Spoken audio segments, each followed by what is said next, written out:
23 June বিয়ে করতে চলেছেন ভারতীয় অভিনেত্রী সোনাক্ষী সিনহা। তবে বলিউডের এক সেলিব্রিটির বিয়ে নিয়ে যতটা আলোড়ন তৈরি হওয়ার কথা তার থেকেও বেশি বিতর্ক তৈরি হচ্ছে।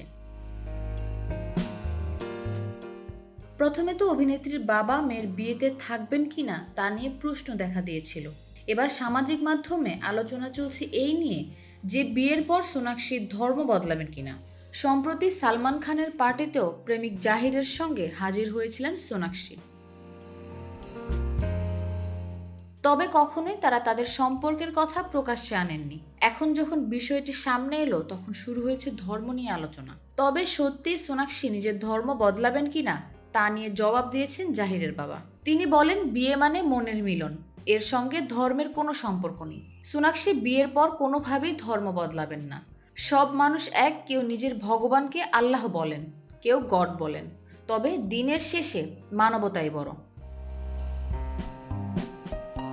সম্প্রতি কপিল শর্মার শোতে এসেছিলেন সোনাক্ষী। সেখানে কপিল আচমকাই অভিনেত্রীকে বিয়ে নিয়ে জিজ্ঞাসা করে বসেন। সোনাক্ষী সোজা সাপটা উত্তর দেন, আমি কিন্তু বিয়ে করতে একেবারে তৈরি। যদিও জহিরের প্রসঙ্গ এড়িয়ে যান সোনাক্ষী।